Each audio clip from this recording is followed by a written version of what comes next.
Oi para vocês, paz e bem. Hoje, continuando a falar sobre o Novo Testamento, nós vamos acompanhar as cartas de Paulo. Depois dos Evangelhos, nós temos as Epístolas de São Paulo. São cartas endereçadas às comunidades nascentes. Então aqui nós temos 13 cartas de Paulo e uma carta escrita aos Hebreus, que não é de Paulo. E depois 7 cartas apostólicas. Hoje falaremos das cartas de Paulo. Então nós temos a carta aos Romanos, a primeira e segunda carta aos cristãos de Corinto, a carta aos Gálatas, a carta aos Filipenses, a carta aos Colossenses, a primeira e segunda carta aos Tessalonicenses, a primeira carta a Timóteo, a segunda carta a Timóteo, a carta a Tito, a carta a Filemon e a carta aos Hebreus. Estas cartas de Paulo retratam todo um começo da igreja nascente. Elas vêm antes dos evangelhos. Então as cartas estão bem próximas de Cristo. Eu acho isso muito interessante. É como se estivéssemos acompanhando a fundação e a vida das primeiras comunidades cristãs, junto com Paulo e os seus companheiros. Paulo é-nos conhecido melhor que qualquer outra personalidade do Novo Testamento, por suas epístolas e pelos Atos dos Apóstolos, que a partir do capítulo 9, os Atos dos Apóstolos fixam-se na vida de Paulo, nas suas viagens, na sua conversão. São duas fontes independentes, as epístolas e os Atos, que se confirmam e se completam, não obstante algumas divergências em pormenores. Paulo nasceu em Tarso da Cilícia pelo ano 10 da era cristã. Era de uma família judaica da tribo de Benjamim, mas ao mesmo tempo era cidadão romano. Ele recebeu desde a infância em Jerusalém de Gamaliel uma séria formação religiosa, segundo a doutrina dos fariseus. No princípio, ele foi perseguidor implacável da jovem igreja cristã e esteve implicado no assassínio de Estevão. Teve uma conversão súbita no caminho de Damasco devido à aparição de Jesus ressuscitado, que ao lhe manifestar a verdade da fé cristã, indicou-lhe sua missão especial de apóstolo dos gentios. A partir desse momento, cerca do ano 36, ele vai consagrar toda a sua vida ao serviço de Cristo que o conquistou, como ele diz nas cartas, principalmente na carta a Filemon. Depois de uma temporada na Arábia de 3 anos e do regresso a Damasco, onde ele já começou a pregar, sobe a Jerusalém pelo ano 39. Depois retira-se para a Síria, Cilícia, de onde é reconduzido a Antioquia por Barnabé, com o qual ensina. A primeira missão apostólica entre os anos 45 e 49, falo anunciar o evangelho em Chipre, Panfilha, Pisídia e Licaônia. Foi então, segundo São Lucas, que ele começou a usar o seu nome grego Paulo, de preferência ao nome judaico Saulo. E é também então que ele suplanta seu companheiro Barnabé, em razão da sua preponderância na pregação. 14 anos após a sua conversão, em 49, sobe a Jerusalém para participar do Concílio Apostólico, onde foi aceito em parte por influência sua que a lei judaica não obrigasse os cristãos convertidos ao paganismo a circuncidarem. Ao mesmo tempo, sua missão de apóstolo dos gentios é oficialmente reconhecida. E ele parte de novo para outras viagens apostólicas. Foi um incansável viajante da palavra, levando a palavra de Deus aos povos distantes. A segunda e terceira viagens ocupam respectivamente os anos de 50 a 52 e 53 a 58. Em 58, ele é preso em Jerusalém e retido na prisão em Cesareia da Palestina até o ano 60. No outono de 60, o procurador Festo o envia escoltado a Roma, onde Paulo permanece 2 anos, de 61 a 63. Seu processo terminou sem uma sentença condenatória e ele foi libertado. Talvez ele tenha se dirigido então à Espanha, conforme ele desejava, e ele fala disso na carta aos Romanos, lá no capítulo 15, versículo 24 e 28, desse desejo de ir à Espanha, que era considerada uma terra remota, distante. Por outro lado, as epístolas pastorais supõem novas viagens pelo Oriente. Um último cativeiro em Roma termina com o martírio de Paulo, atestado pela mais antiga tradição e que pode ser situado aí no ano 67, sendo Nero imperador. As epístolas e os atos nos traçam também um retrato surpreendente da personalidade de Paulo. Depois de Jesus, ele é um dos personagens, como eu disse, mais bem conhecidos e que se destaca profundamente no Novo Testamento. Paulo é um apaixonado, uma alma de fogo que se consagra sem limites a um ideal. E este ideal é essencialmente religioso. Para ele, Deus é tudo e ele o serve com uma lealdade absoluta. Primeiro, perseguindo aqueles que ele tem em conta de hereges. Depois, pregando Cristo após haver entendido por revelação que só em Cristo está a salvação. Este zelo incondicional traduz-se por uma vida de abnegação total, ao serviço daquele que ele ama. Trabalhos, fadigas, sofrimentos, privações, perigos de morte, nada lhe importa, contanto que cumpra a missão pela qual se sente responsável. Nenhuma dessas coisas o poderá separar do amor de Deus e de Cristo. Ou melhor, tudo isso é de inestimável valor, por conformá-lo à paixão e à cruz de seu mestre. O sentimento de sua singular eleição lhe inspira ambições imensas. Quando confessa sua solicitude por todas as igrejas, quando declara haver trabalhado mais que os outros, quando exorta seus fiéis a imitá-lo. Não se trata de orgulho, é a altivez legítima e muito humilde de um santo. Ele se sabe o último de todos, ele o perseguidor, e atribui unicamente à graça de Deus as grandes coisas que se fazem por seu intermédio. O ardor do seu coração sensível se traduz bem nos sentimentos que demonstra por seus fiéis. Cada carta traz então esse traço profundo deste grande homem. Eu vou passar aqui rapidamente pelas cartas. Não é um estudo de teologia, isso aqui é uma menção à importância de cada carta e, de modo geral, ao assunto de cada uma delas, trazendo algumas passagens que eu gosto. A Epístola aos Romanos, ela abre com um endereço que vai ser quase que comum em todas as cartas. Então, ele se apresenta e fala da missão dele e louva o Senhor Jesus. É como que um selo que marcará todas as outras cartas também. Talvez mais extensos ou não, mas sempre acolhendo, enviando a sua mensagem de amor aos cristãos. Então eu vou ler do versículo 1 ao 7, que é o endereço da carta.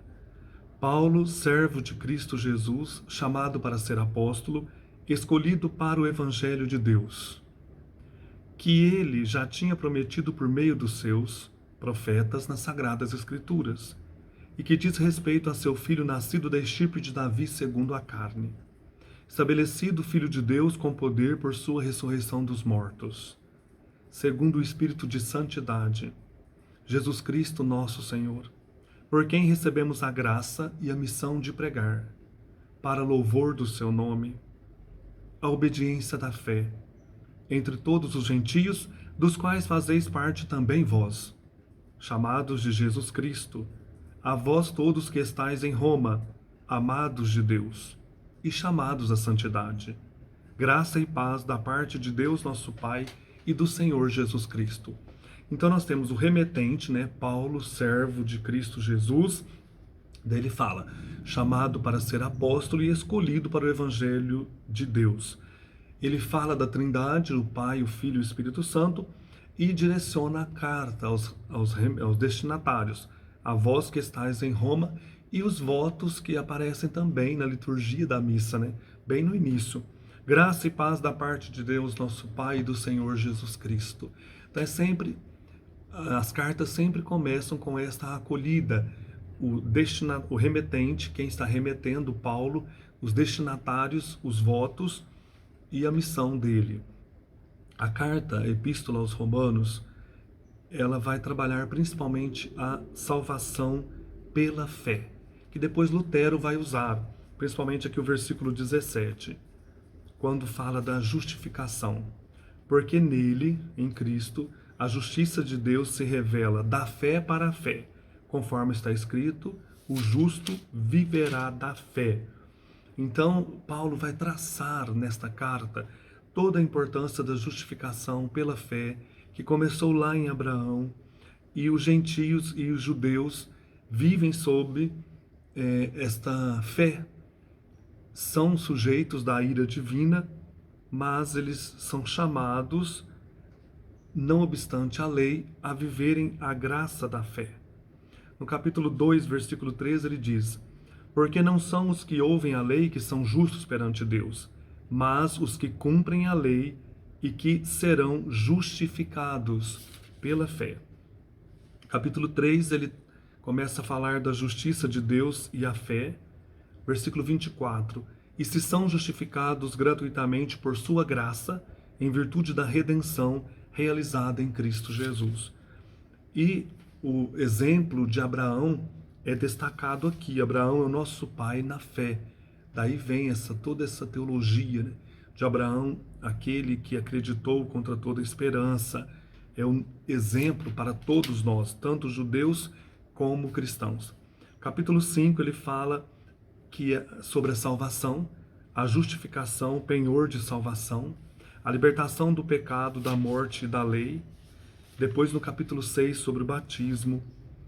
O capítulo 7, o cristão é livre da lei. Então, é essa questão importante, que a lei nos oprime, mas o Espírito nos liberta. E Paulo deixa entrever o seu íntimo em várias situações, como nesta, no capítulo 7, versículos de 14 ao 25. Sabemos que a lei é espiritual, mas eu sou carnal, vendido como escravo ao pecado.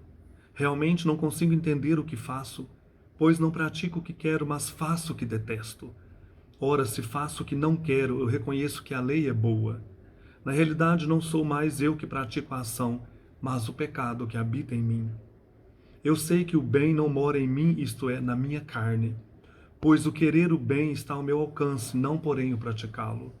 Com efeito, não faço o bem que eu quero, mas pratico o mal que não quero. Ora, se eu faço o que não quero, já não sou eu que estou agindo, e sim o pecado que habita em mim. Verifico, pois, esta lei. Quando eu quero fazer o bem, é o mal que se me apresenta. Eu me comprazo na lei de Deus, segundo o homem interior, mas percebo outra lei em meus membros, que peleja contra a lei da minha razão e que me acorrenta à lei do pecado, que existe em meus membros. Infeliz de mim, quem me libertará deste corpo de morte? Graças sejam dadas a Deus por Jesus Cristo, Senhor nosso. Gente, isso aqui é incrível, né? Ele revela o seu eu interior. Embora essa dualidade é muito forte em Paulo, carne e espírito, ele mostra um homem contraditório no sentido assim, ele quer fazer o bem, mas o pecado habita nele, né? Essa dor interna. Capítulo 8, muito bonito esse capítulo, a vida do cristão no espírito, onde ele fala que devemos buscar não a carne, mas a vida no espírito. Versículo 10, se porém Cristo está em vós, o corpo está morto pelo pecado, mas o espírito é vida pela justiça. Depois, ele no capítulo 9, a situação de Israel, ainda no capítulo 8, mais um trecho que eu gosto muito, né? O hino ao amor de Deus. Essa parte é clássica. Versículo 31 ao 39. Depois disto, que nos resta dizer? Se Deus está conosco, quem estará contra nós? Quem não poupou o seu próprio Filho e o entregou por todos nós, como não nos haverá de agraciar em tudo junto com Ele? Quem acusará os eleitos de Deus? É Deus quem justifica. Quem condenará? Cristo Jesus, aquele que morreu, ou melhor, que ressuscitou, aquele que está à direita de Deus e que intercede por nós? Quem nos separará do amor de Cristo? A tribulação, a angústia, a perseguição, a fome, a nudez, o perigo, a espada? Segundo está escrito, por sua causa, somos postos à morte o dia todo. Somos considerados como ovelhas destinadas ao matadouro. Mas em tudo isto somos mais que vencedores, graças àquele que nos amou. Pois estou convencido de que nem a morte, nem a vida, nem os anjos, nem os principados, nem o presente, nem o futuro, nem os poderes, nem a altura, nem a profundeza, nem qualquer outra coisa poderá nos separar do amor de Deus, manifestado em Cristo Jesus, nosso Senhor. Coisa linda que é Paulo, né?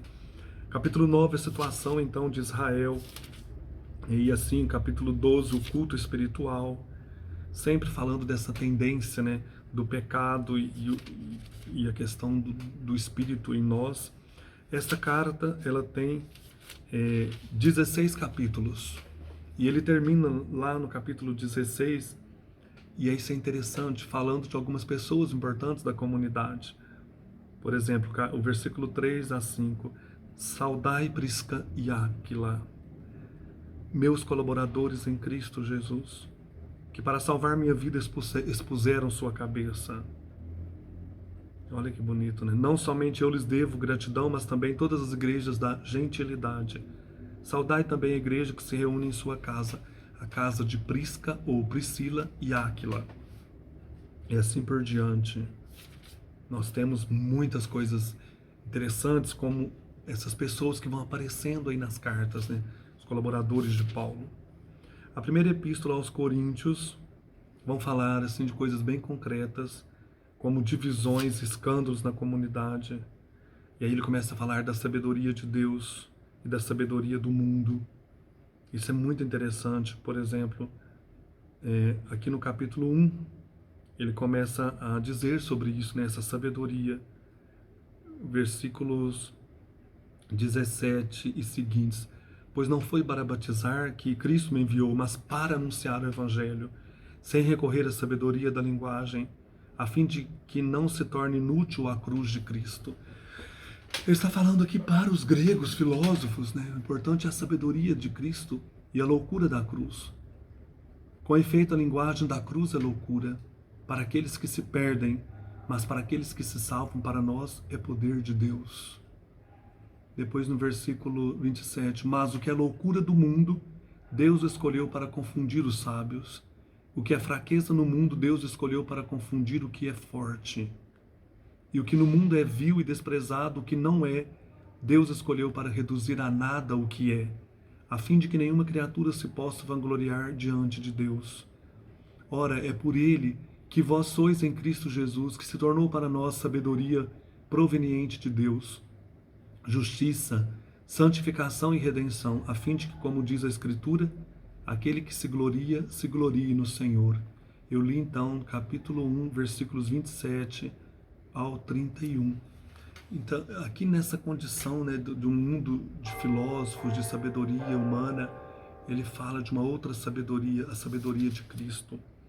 Paulo convive bem com os cristãos de Corinto, assim, muito tempo, mas ele vê ali muitos escândalos. Um caso de incesto aparece no capítulo 5, e questão aí dos tribunais pagãos, da fornicação, do casamento e virgindade. Então são problemas da comunidade, de enfrentamento do cristianismo diante aí do paganismo, principalmente o paganismo filosófico da Grécia. No capítulo 6, versículo 18, ele diz: fugi da fornicação. Todo outro pecado que o homem cometa é exterior ao seu corpo. Aquele, porém, que se entrega à fornicação, peca contra o próprio corpo. Versículo 19 a 20. Ou não sabeis que o vosso corpo é templo do Espírito Santo, que está em vós e que recebestes de Deus, e que, portanto, não pertenceis a vós mesmos? Alguém pagou alto preço pelo vosso resgate. Glorificai, portanto, a Deus em vosso corpo. Depois do capítulo 8, as carnes sacrificadas aos ídolos. Exemplo de Paulo no capítulo 9. Capítulo 11, a boa ordem nas assembleias.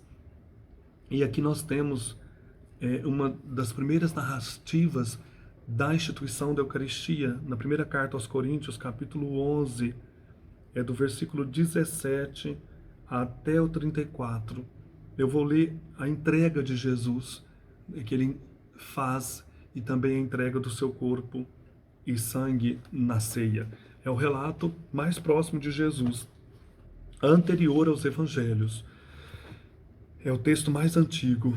Então está aqui na primeira carta aos Coríntios, capítulo 11, 23 ao 27. Com efeito, eu mesmo recebi do Senhor o que vos transmiti. Na noite em que foi entregue, o Senhor Jesus tomou o pão e, depois de dar graças, partiu-o e disse: Isto é o meu corpo que é para vós. Fazei isto em memória de mim. Do mesmo modo, após a ceia, também tomou o cálice, dizendo: Este cálice é a nova aliança em meu sangue. Todas as vezes que dele beberdes, fazei-o em memória de mim. Todas as vezes, pois, que comeis desse pão e bebeis desse cálice, anunciais a morte do Senhor, até que ele venha. Eis porque todo aquele que comer do pão ou beber do cálice do Senhor indignamente será réu do corpo e do sangue do Senhor. Muito interessante, né? O relato mais antigo da instituição da Eucaristia. Capítulo 12, ele fala dos dons do Espírito. E o capítulo 13 da primeira carta aos Coríntios é uma parte também muito conhecida. Eu quero ler então do versículo 1 ao versículo 13, que é muito lindo. Capítulo 13, primeira carta aos Coríntios. Ainda que eu falasse línguas, as dos homens e as dos anjos, se eu não tivesse a caridade, seria como um bronze que soa, ou como um símbolo que tine. Ainda que eu tivesse o dom da profecia, o conhecimento de todos os mistérios e de toda a ciência, ainda que tivesse toda a fé a ponto de transportar montanhas, se não tivesse a caridade, eu nada seria. Ainda que eu distribuísse todos os meus bens aos famintos, ainda que entregasse o meu corpo às chamas, se não tivesse a caridade, isso nada me adiantaria. A caridade é paciente, a caridade é prestativa, não é invejosa, não se ostenta, não se incha de orgulho, não faz nada de inconveniente, não procura o seu próprio interesse, não se irrita, não guarda rancor, não se alegra com a iniquidade, mas se regozija com a verdade. Tudo desculpa, tudo crê, tudo espera, tudo suporta. A caridade jamais acabará. Quantas profecias desaparecerão, quanto as línguas cessarão, quanto a ciência também desaparecerá. Pois o nosso conhecimento é limitado, e limitada é a nossa profecia.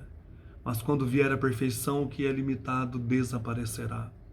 Quando eu era criança, falava como criança, pensava como criança, raciocinava como criança. Depois que me tornei homem, fiz desaparecer o que era próprio da criança. Agora vemos em espelho e de maneira confusa, mas depois veremos face a face. Agora o meu conhecimento é limitado, mas depois conhecerei como sou conhecido. Agora, portanto, permanecem fé, esperança, caridade. Estas três coisas, a maior delas, porém, é a caridade. Eu li o capítulo 13 inteiro. É muito forte isso aqui, que é a razão de tudo, né? A caridade é o cumprimento verdadeiro da lei. Essa carta, então, no capítulo 15, ela continua sobre a ressurreição dos mortos. É um dos grandes estudos sobre a ressurreição. E ele diz, né? Cristo ressuscitou dos mortos, primícia dos que adormeceram. E se nós temos esperança em Cristo só para essa vida, nós somos dignos de compaixão de todos os homens. Nós caminhamos para a ressurreição. Ele ressuscitou primeiro, para que nós ressuscitemos com ele. O último inimigo a ser destruído é a morte. Então são tantos temas importantes aqui dentro, esse estudo sobre a ressurreição. E a carta termina com uma conclusão, e aqui ele fala de Timóteo, né, que Timóteo está com os irmãos. Seu Timóteo, no capítulo 16, versículo 10, se Timóteo for ter convosco, cuidai de que esteja sem receios em meio a vós, pois trabalha na obra do Senhor como eu. Depois vamos encontrar uma carta a Timóteo lá na frente. Ele termina versículo 23 e 24, ou 22 a 24. Se alguém não ama o Senhor, seja anátema. Maranatá, né? O vem Senhor Jesus, uma palavra hebraica. A graça do Senhor Jesus esteja convosco. Com todos vós está o meu amor em Cristo Jesus. Então, são palavras aramaicas, ou melhor, né? Não hebraica, maranatá. Palavras aramaicas que haviam passado para a linguagem litúrgica, exprimiam a esperança da parousia, a segunda vinda de Cristo, que estava próxima.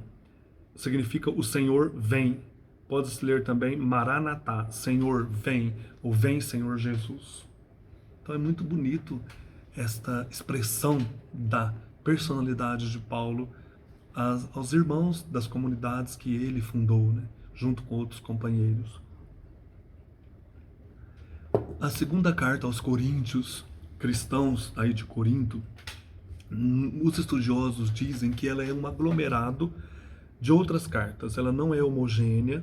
Aqui nós temos resquícios de vários escritos para, assim, diversos momentos aí da comunidade. Paulo escreveu, na verdade, umas 4 cartas aos Coríntios, 2 se perderam. Esta carta, a segunda aqui, ela foi escrita pelo ano 57, mais ou menos. Então tem um preâmbulo também, ele bendizendo ao Senhor Jesus, né, e a Deus, o Pai das misericórdias de toda consolação. Ele fala de incidentes passados na comunidade. Paulo se revela profundamente humano aqui no capítulo 2, versículo 4. Olha que interessante. Por isto foi em grande tribulação e com o coração angustiado que vos escrevi em meio a muitas lágrimas, não para vos entristecer, mas para que conheçais o amor transbordante de que tenho para convosco. Então ele educa as pessoas na fé, embora para ele muitas vezes é difícil. Capítulo 4, versículo 1. Por isso, já que por misericórdia fomos revestidos de tal ministério, não perdemos a coragem. E um trecho muito lindo aqui, capítulo 4, 7 a 12. Trazemos, porém, este tesouro, a palavra, né, de Deus, em vasos de argila, nosso corpo, para que esse incomparável poder seja de Deus e não de nós. Somos atribulados por todos os lados, mas não esmagados. Postos em extrema dificuldade, mas não vencidos pelos impasses. Perseguidos, mas não abandonados. Prostrados por terra, mas não aniquilados. Incessantemente, por toda parte, trazemos em nosso corpo a agonia de Jesus, a fim de que a vida de Jesus seja também manifestada em nosso corpo. Com efeito, nós, embora vivamos, somos entregues à morte, por causa de Jesus, a fim de que também a vida de Jesus seja manifestada em nossa carne mortal. Assim a morte trabalha em nós, a vida, porém, em vós. Então, Paulo está falando desse homem interior que se renova a cada dia, mesmo em meio às tribulações. Versículo 18, não olhamos para as coisas que se veem, mas para as que não se veem, pois o que se vê é transitório, mas o que não se vê é eterno.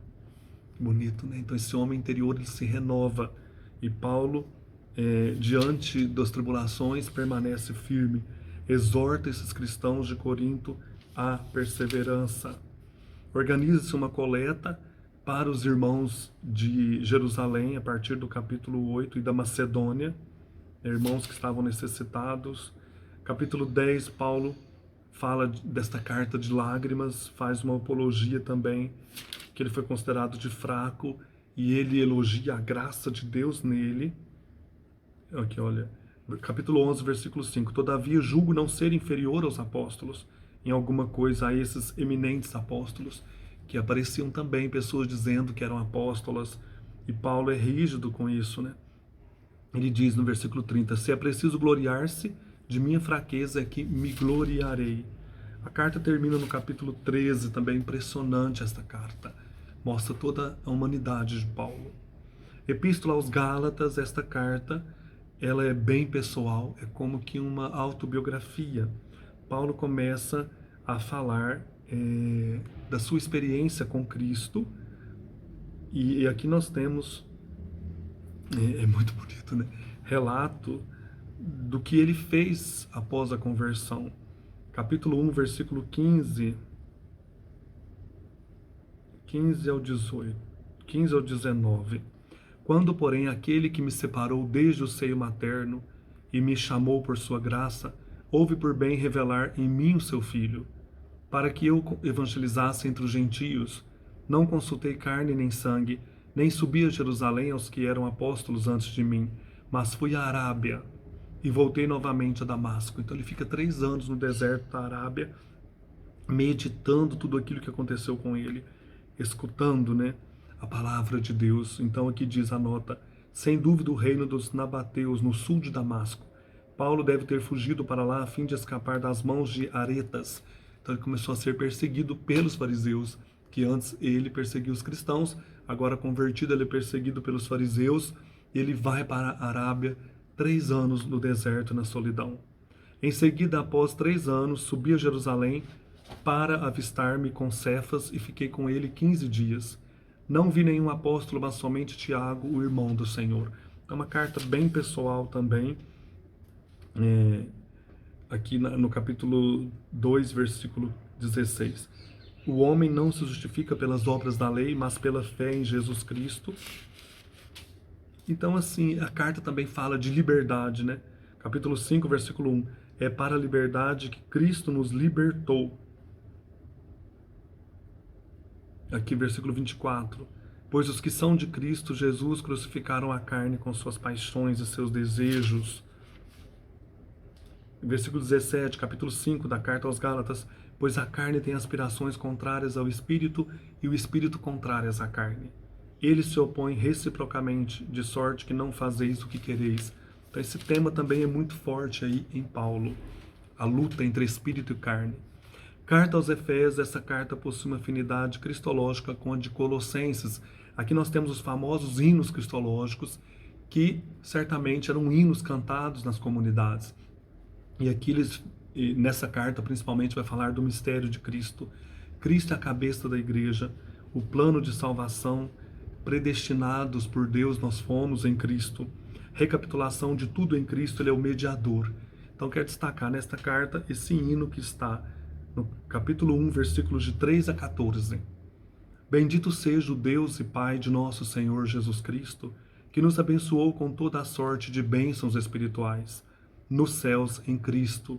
Nele ele nos escolheu, antes da fundação do mundo, para sermos santos e irrepreensíveis diante dele no amor. Ele nos predestinou para sermos seus filhos adotivos por Jesus Cristo, conforme o beneplácito da sua vontade, para louvor e glória da sua graça, com a qual ele nos agraciou no amado. E é pelo sangue deste que temos a redenção, a remissão dos pecados, segundo a riqueza da sua graça, que ele derramou profusamente sobre nós, infundindo-nos toda sabedoria e prudência, dando-nos a conhecer o mistério da sua vontade, conforme decisão prévia que lhe aprouve tomar, para levar o tempo à sua plenitude, a de em Cristo encabeçar todas as coisas, as que estão nos céus e as que estão na terra. Nele, predestinados pelo propósito daquele que tudo opera, segundo o conselho da sua vontade, fomos feitos sua herança, a fim de servirmos para o seu louvor e glória. Nós, os que antes esperávamos em Cristo, nele também vós, tendo ouvido a palavra da verdade, o evangelho da vossa salvação, e nela tendo crido, fostes selados pelo Espírito da promessa, o Espírito Santo, que é o penhor da nossa herança, para a redenção do povo que ele adquiriu para o seu louvor e glória. Ele fala da supremacia e triunfo de Cristo. Capítulo 2, a salvação gratuita em Cristo. Olha, eu nunca esqueço esse versículo 8 do capítulo 2 da carta aos Efésios. Pela graça fostes salvos, por meio da fé, e isso não vem de vós, é dom de Deus. Muito bonito, né? Salvação é graça. Paulo é ministro de Cristo. A nova vida em Cristo, capítulo 4. Isso ele fala, né? Nascidos para uma nova vida. Versículo 23. Ou melhor, 20 ao 24. Vós, porém, não aprendestes assim a Cristo. Se realmente ouvistes e como é a verdade em Jesus, nele fostes ensinados a remover o vosso modo da vida anterior, o homem velho, que se corrompe ao sabor das concupiscências enganosas, e a renovar-vos pela transformação espiritual da vossa mente, e revestir-vos do homem novo, criado segundo Deus, na justiça e santidade da verdade. Bonito isso, né? Capítulo 5, versículo 14. Ó tu que dormes, desperta, e levanta-te de entre os mortos, que Cristo te iluminará. Muito bonito, o combate espiritual, a fortalecer, né, na força do Senhor. Vencer o maligno, né? Cingir os vossos rins com a verdade. Capítulo 6, versículo 14. Portanto, ponde-vos de pé e cingi os vossos rins com a verdade, revesti-vos da couraça da justiça, e calçai os vossos pés com a preparação do evangelho da paz, empunhando sempre o escudo da fé, com o qual podereis extinguir os dardos inflamados do maligno.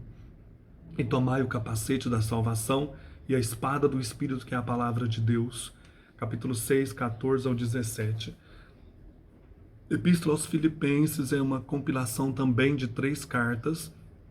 Aqui o Paulo saúda os cristãos, faz a ação de graças, e também temos um outro hino aqui bem antigo, que está no capítulo 2, começa aqui do versículo 5 a 11, ele fala da kenosis, né? Cristo, que era Deus, se fez homem, escravo, morreu na cruz por nós. Muito conhecido isso também, esse hino. Tende em vós o mesmo sentimento de Cristo Jesus. Ele tinha condição divina e não considerou ser igual a Deus como algo a que se apegar ansiosamente, mas esvaziou-se a si mesmo e assumiu a condição de servo, tomando a semelhança humana, e achado em figura de homem, humilhou-se e foi obediente até a morte e morte de cruz. Por isso Deus o sobreexaltou grandemente e o agraciou com o nome que é sobre todo o nome, para que ao nome de Jesus se dobre todo o joelho dos seres celestes, dos terrestres e dos que vivem sobre a terra, e para a glória de Deus, o Pai, toda língua confesse: Jesus é o Senhor. Muito bonito esse hino também. Aqui nós temos o verdadeiro caminho da salvação espiritual e essa alegria, né, de buscar o Evangelho. Alegrai-vos no Senhor. E Paulo, então, diz, né, aqui no capítulo 4, versículo 10, foi grande a minha alegria no Senhor, porque finalmente vi florescer o vosso interesse por mim. Verdade é que ele estava sempre alerta, mas não tinhas oportunidade. Ele gostava muito dos cristãos aqui desta comunidade de Filipos. Esse versículo 13 do capítulo 4, né? Tudo posso naquele que me fortalece. Então aqui nós estamos assim, passando as grandes linhas mestras do pensamento de Paulo, né?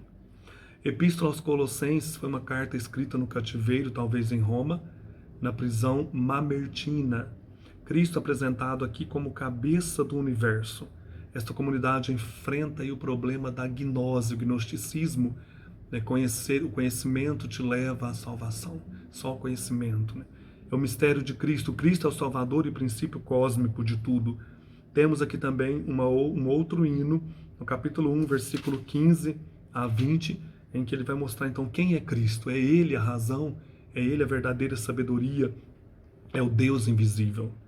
Ele é o Deus visível. Ele é a imagem do Deus invisível, o primogênito de toda criatura, porque nele foram criadas todas as coisas, nos céus e na terra, as visíveis e as invisíveis, tronos, soberanias, principados, autoridades. Tudo foi criado por ele e para ele. Ele é antes de tudo e tudo nele subsiste. Ele é a cabeça da igreja, que é seu corpo. Ele é o princípio primogênito dos mortos, tendo em tudo a primazia. Pois nele aprouve a Deus fazer habitar toda a plenitude e reconciliar por ele e para ele todos os seres, os da terra e os dos céus, realizando a paz pelo sangue da sua cruz. Paulo adverte contra os erros, convida a mortificar o homem velho. Capítulo 3, versículo 1. Se, pois, ressuscitastes com Cristo, procurai as coisas do alto, onde Cristo está, sentado à direita de Deus. Versículo 8, 9. Vós vos desvestistes do homem velho com as suas práticas, e vos revestistes do novo, que se renova para o conhecimento segundo a imagem de seu Criador. 9b ao 10. Revestir-vos do homem novo. Versículo 23 do capítulo 3: em tudo o que fizerdes, ponde a vossa alma como para o Senhor e não para os homens. Versículo 24: sabendo que o Senhor vos recompensará como a seus herdeiros. É Cristo Senhor a quem servis.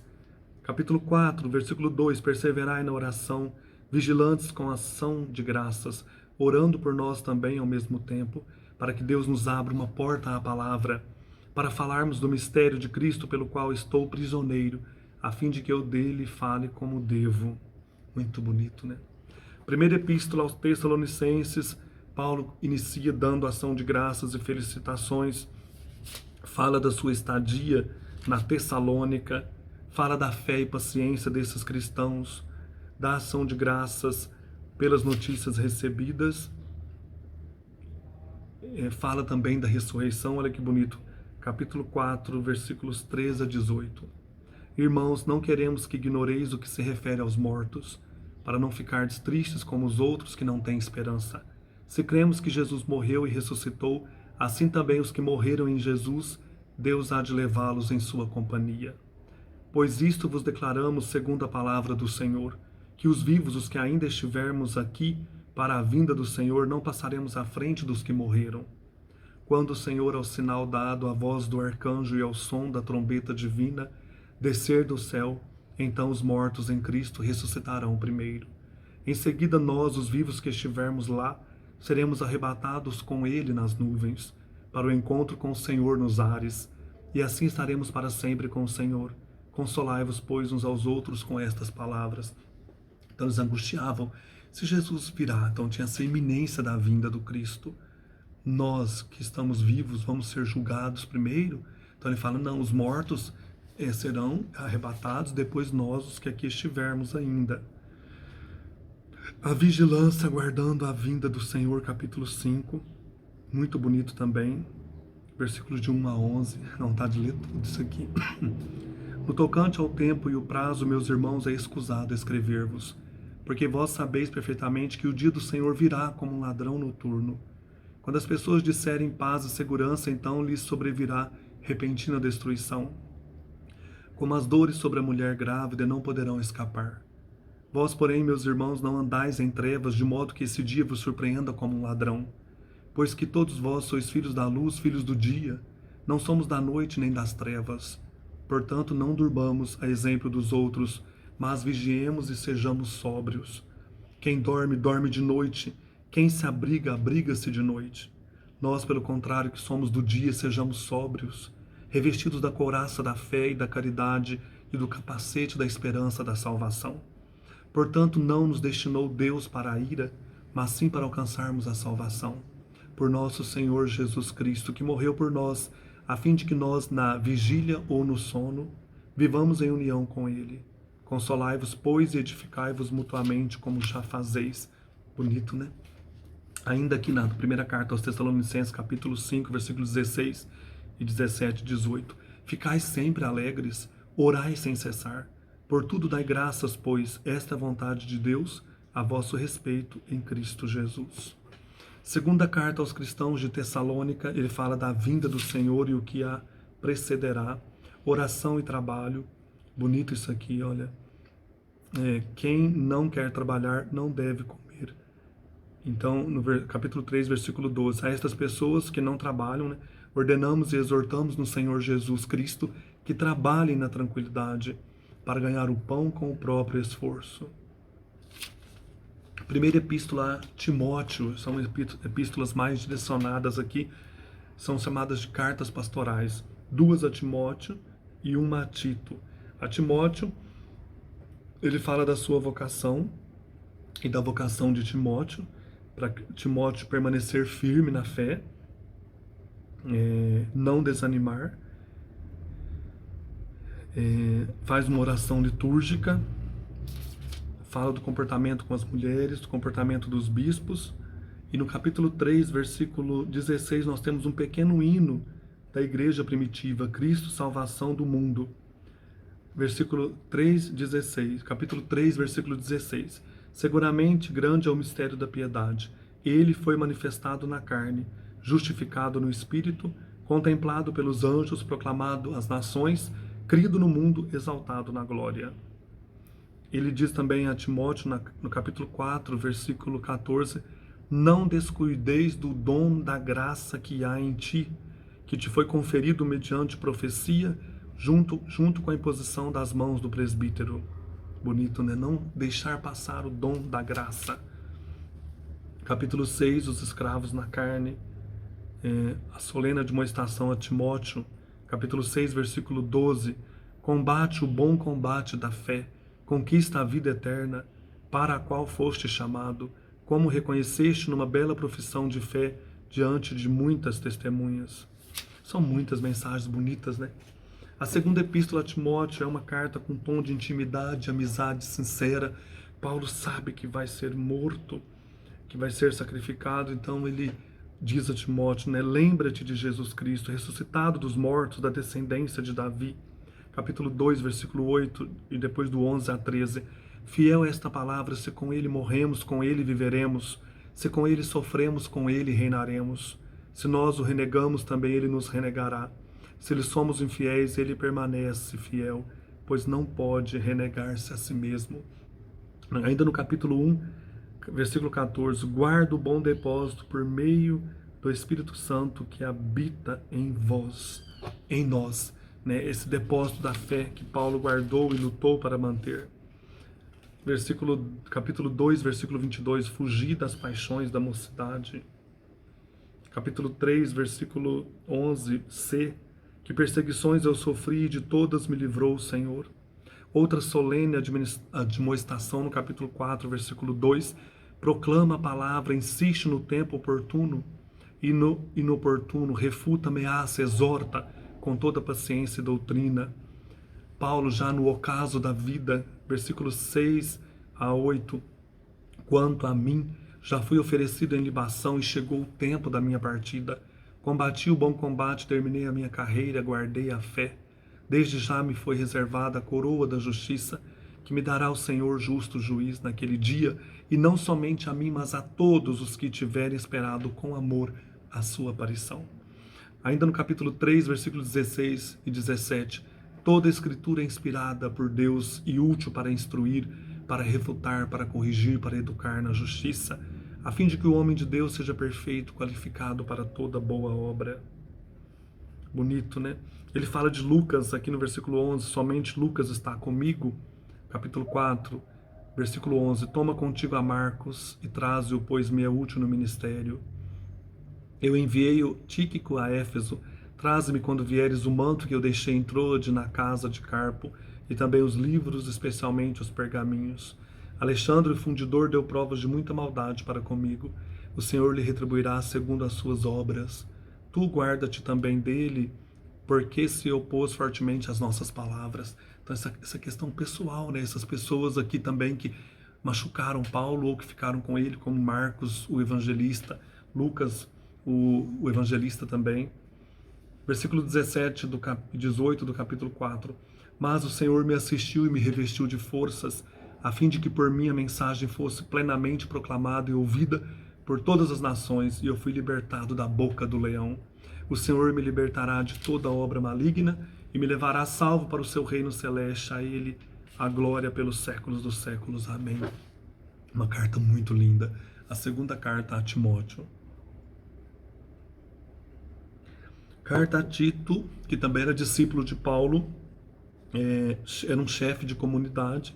Em nenhum outro lugar ocorre a expressão servo de Deus. A mais longa introdução das cartas de Paulo está aqui. Para Tito ele fala então da luta contra os falsos doutores, e eu quero destacar aqui no capítulo 2, versículos 7 e 8. Sê tu mesmo um exemplo de conduta, íntegro e grave na exposição da verdade, exprimindo-te numa linguagem digna e irrepreensível, para que o adversário nada tenha que dizer contra nós. Fique envergonhado. Versículo 11. Com efeito, a graça de Deus se manifestou para a salvação de todos os homens. São conselhos especiais a Tito para manter-se firme na fé. E a carta a Filémon, que aqui é uma carta também muito pessoal, inicia, Paulo, prisioneiro de Cristo, ao irmão Timóteo, a Filémon, nosso muito amado colaborador, a nossa irmã Ápia, ao nosso companheiro de armas Arquipo, e a igreja que se reúne na tua casa. Graça e paz a vós da parte de Deus nosso Pai e do Senhor Jesus Cristo. Então esse Filémon tinha um escravo chamado Onésimo, e esse escravo encontra Paulo na prisão, e Paulo escreve para o Filémon receber o Onésimo não mais como escravo. Esse Onésimo estava com medo de Filémon, mas receber como irmão no Senhor. Aqui, versículo 15 a 17. Talvez ele tenha sido retirado de ti por um pouco de tempo, a fim de que o recuperasses para sempre, não mais como escravo, mas bem melhor do que como escravo, como um irmão amado, muitíssimo para mim, e tanto mais para ti, segundo a carne e segundo o Senhor. Portanto, se me consideras teu amigo, recebe-o como se fosse a mim mesmo. Amei isso aqui. Aqui, versículo 12. Mando de volta a ti, ele é como se fosse o meu próprio coração. Paulo intercede por esse escravo, né? Está morrendo de medo do patrão carcerá-lo de novo, né? Depois, a carta aos Hebreus, ela não é tida como de Paulo, pode ter sido um discípulo de Paulo. A data e a composição desta carta são incertos, fala da liturgia no templo, é uma carta muito bonita, insiste nessa liturgia em Cristo como guia e superior a Moisés. Cristo como sumo sacerdote superior a Arão. Cristo é sumo sacerdote segundo a ordem de Melquisedeque, e o sacrifício dele, oferecido uma vez por todas, substitui todas as oferendas ineficazes da antiga aliança. Então a carta aos Hebreus, ela tem 13 capítulos, é uma carta muito linda. Quero destacar aqui duas coisas. Primeiro, essa questão de Cristo como sumo sacerdote. Aqui no capítulo 4, versículo 14 a 16. Temos, portanto, um sumo sacerdote, eminente, que atravessou os céus, Jesus, o Filho de Deus. Permaneçamos, por isso, firmes na fé, na profissão de fé. Com efeito, não temos um sumo sacerdote incapaz de se compadecer das nossas fraquezas, pois ele mesmo foi provado em tudo como nós, com exceção do pecado. Aproximemo-nos então com segurança do trono da graça, para conseguirmos misericórdia e alcançarmos graça como ajuda oportuna. Essa passagem muito linda, né? Agora podemos entrar no céu, aproximar-nos do trono da graça. Ainda no capítulo 4, versículo de 12 a 13. Pois a palavra de Deus é viva e eficaz e mais penetrante do que qualquer espada de dois gumes, penetra até dividir alma e espírito, junturas e medulas. Ela julga as disposições e as intenções do coração, e não há criatura oculta à sua palavra. Tudo está nu e descoberto aos olhos daquele a quem devemos prestar contas. Gosto muito desta epístola. Fala do autêntico sacerdócio de Cristo. Ele é sacerdote para sempre, segundo a ordem de Melquisedeque. Capítulo 7, versículo 24 e 25. Ele, porém, visto que permanece para a eternidade, possui um sacerdócio imutável. Por isso é capaz de salvar totalmente aqueles que, por meio dele, se aproximam de Deus, visto que ele vive para sempre, para interceder por eles. Tal é precisamente o sumo sacerdote que nos convinha, santo, inocente, imaculado, separado dos pecadores, elevado mais alto do que os céus. Ele não precisa, como sumo sacerdote, oferecer sacrifícios a cada dia, primeiramente por seus pecados e depois pelos do povo. Ele já o fez uma vez por todas, oferecendo-se a si mesmo. Capítulo 7, 26 ao 27. Depois Cristo entra no templo eterno, e a partir do capítulo 10, versículo 19, o autor começa a falar da fé. Eu quero terminar, ele vai falar do exemplo de Cristo no capítulo 2, dar últimas recomendações, com o capítulo 11, que para mim é uma das páginas mais lindas da Escritura, em que ele vai falar da fé dos antepassados. A fé de homens e mulheres que anunciaram com a vida e esperaram, mas não viram o cumprimento das promessas. Nós agora podemos ver tudo aquilo que eles esperaram, né? Cristo. Eu vou ler o capítulo inteiro. É capítulo 11, versículos de 1 ao 40, para encerrar essas cartas magníficas. A fé exemplar dos antigos. A fé é uma posse antecipada do que se espera, um meio de demonstrar as realidades que não se veem. Foi por ela que os antigos deram seu testemunho. Foi pela fé que compreendemos que os mundos foram organizados por uma palavra de Deus. Por isso é que o mundo visível não tem a sua origem em coisas manifestas. Foi pela fé que Abel ofereceu a Deus um sacrifício melhor que o de Caim. Graças a ela foi declarado justo e Deus apresentou o testemunho dos seus dons. Graças a ela, mesmo depois de morto, ele ainda fala. Foi pela fé que Enoque foi levado a fim de escapar da morte, e não o encontraram porque Deus o levou. Antes de ser arrebatado, porém, recebeu o testemunho de que foi agradável a Deus. Ora, sem a fé é impossível ser-lhe agradável, pois aquele que se aproxima de Deus deve crer que ele existe e que recompensa os que o procuram. Foi pela fé que Noé, avisado divinamente daquilo que ainda não se via, levou a sério o oráculo e construiu uma arca para salvar a sua família. Pela fé ele condenou o mundo, tornando-se herdeiro da justiça que se obtém pela fé. Foi pela fé que Abraão, respondendo ao chamado, obedeceu e partiu para uma terra que devia receber como herança. E partiu sem saber para onde ia. Foi pela fé que residiu como estrangeiro na terra prometida, morando em tendas com Isaac e Jacó, os cordeiros da mesma promessa. Pois esperava a cidade que tem fundamentos, cujo alicerce construtor é o próprio Deus. Foi pela fé que também Sara, apesar da idade avançada, se tornou capaz de ter uma descendência, porque considerou fiel o autor da promessa. É por isso também que de um só homem já marcado pela morte, nasceu a multidão comparável dos astros do céu, e inumerável como a areia da praia. Na fé todos estes morreram sem ter obtido a realização da promessa, depois de tê-la visto e saudado de longe, e depois de se reconhecerem estrangeiros e peregrinos nesta terra. Pois aqueles que assim falam demonstram claramente que estão à procura de uma pátria, e se lembrassem que deixaram teriam tempo de voltar para lá. Eles aspiram com efeito a uma pátria melhor, isto é, a uma pátria celestial. É por isso que Deus não se envergonha de ser chamado seu Deus, pois de fato preparou-lhes uma cidade. Foi pela fé que Abraão, tendo sido provado, ofereceu Isaac. Ofereceu o filho único, ele que recebera as promessas. E a quem fora dito, é por Isaac que uma descendência te será assegurada. Mas ele dizia, Deus é capaz também de ressuscitar os mortos, por isso recuperou seu filho como um símbolo. Foi pela fé ainda que Isaac abençoou Jacó e Esaú em vista do futuro.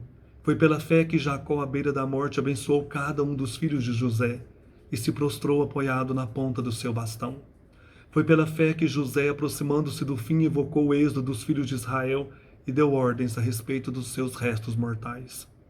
Foi pela fé que Moisés, depois do seu nascimento, foi escondido durante 3 meses pelos seus pais, que viram a sua beleza e não tiveram medo do decreto do rei. Foi pela fé que Moisés, na idade adulta, renunciou a ser filho de uma filha do faraó. Preferiu ser maltratado com o povo de Deus a gozar por um tempo do pecado. Ele considerou a humilhação de Cristo uma riqueza maior do que os tesouros do Egito, por ter os olhos fixos na recompensa. Foi pela fé que deixou o Egito sem temer o furor do rei e resistiu como se visse o invisível. Foi pela fé que celebrou a Páscoa e fez a aspersão do sangue, para que o exterminador não ferisse os primogênitos de Israel.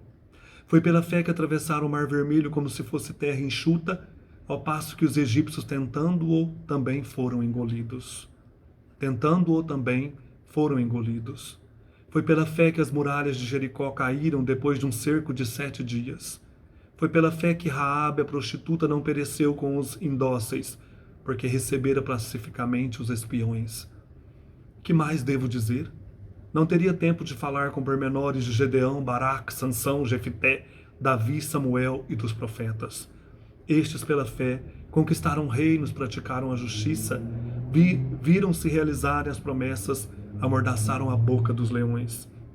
Extinguiram o poder do fogo, escaparam do fio da espada, recobraram saúde na doença, mostraram-se valentes na guerra, repeliram exércitos estrangeiros. Algumas mulheres reencontraram seus mortos pela ressurreição, outros foram esquartejados, recusaram o resgate para chegar a uma ressurreição melhor. Outros ainda sofreram a provação dos escárnios, experimentaram o açoite, as correntes e as prisões. Foram lapidados, foram cerrados e morreram assassinados com golpes de espada. Levaram vida errante, vestidos com peles de carneiro ou pelos de cabras. Oprimidos e maltratados, sofreram privações. Eles, de quem o mundo não era digno, erravam pelos desertos e pelas montanhas, pelas grutas e cavernas da terra. E não obstante, todos eles, se bem que pela fé tenham recebido um bom testemunho, apesar disso não obtiveram a realização da promessa. Pois Deus previa para nós algo de melhor, para que sem nós não chegassem à plena realização.